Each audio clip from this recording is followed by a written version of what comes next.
পুজো মিটতে একটা দিনও কিন্তু দেরি করেনি বঙ্গ বিজেপি হোক বা তৃণমূল কংগ্রেসই হোক। একেবারে বঙ্গ বিজেপির ২৬-এর ভোটের প্রস্তুতি কিন্তু শুরু হয়ে গিয়েছে।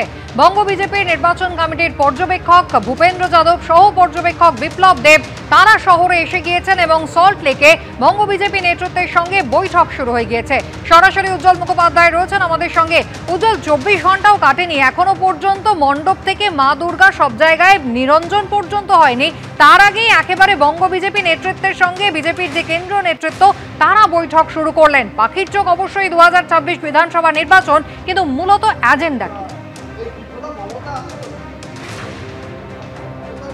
দেখো, সেটা হচ্ছে বিজেপি নেতারা বলছেন যে তাদের কাছে ২০২৬-এ অনেক বড় বিসর্জনের পর্ব রয়েছে, তাই তারা বিসর্জন সমস্ত নিরঞ্জন না হওয়ার আগেই তারা বৈঠক শুরু করে দিয়েছেন। তার কারণ তাদের লক্ষ্য এখন ২০২৬।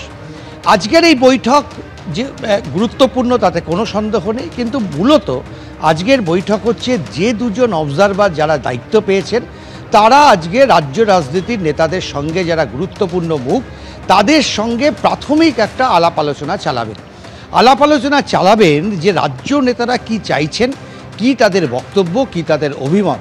ফলে আজকের বৈঠকে কিন্তু খুব বাছাই করা কয়েকজন নেতাকে ডাকা হয়েছে। যেমন শুভেন্দু অধিকারী আছেন, শ্রমিক ভট্টাচার্য অবশ্যই আছেন, সুকান্ত মজুমদার রয়েছেন, জগন্নাথ চট্টোপাধ্যায় রয়েছেন। একেবারে বাছাই করা যারা নেতৃত্ব, যাদেরকে বলা যেতে পারে বিজেপির রাজ্য নেতৃত্বের মাথা, তারাই কিন্তু আজকে বৈঠকে উপস্থিত আছেন। এদিকে দীপক বর্মন রয়েছেন, উত্তরবঙ্গের নেতা রয়েছেন, লকেট চট্টোপাধ্যায় মূলত মহিলা মোর্চার নেত্রী। ফলে এদেরকে নিয়ে কিন্তু আজকে প্রাথমিকভাবে একটা আলোচনা করা। দেখো, ইতিমধ্যেই আমরা দেখেছি নরেন্দ্র মোদী তিনি দুবার রাজ্যে চলে এসেছেন, অমিত শাহ তিনিও রাজ্যে একাধিকবার এসেছেন।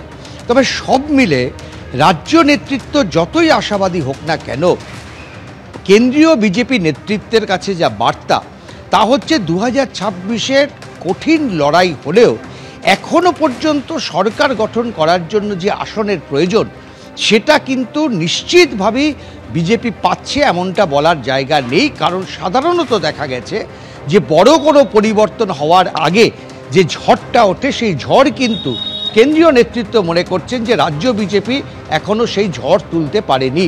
বিক্ষিপ্তভাবে কোথাও কোথাও সভা হচ্ছে, শুভেন্দু অধিকারীর তত্ত্বাবধানে নেতৃত্বে কোথাও কোথাও কর্মসূচি হচ্ছে, কিন্তু ধারাবাহিকভাবে লাগাতার যে কর্মসূচি সেই কর্মসূচি কিন্তু এখনও বিজেপি নিতে পারছে না। অন্যদিকে রাজ্য নেতৃত্ব মনে করেন যে এই পরিবর্তন করতে গেলে কেন্দ্রীয় বিজেপির একটা বড় ভূমিকা নিতে হবে। তারা কিন্তু দুটো বিষয় বারবার আইডেন্টিফাই করার চেষ্টা করছেন।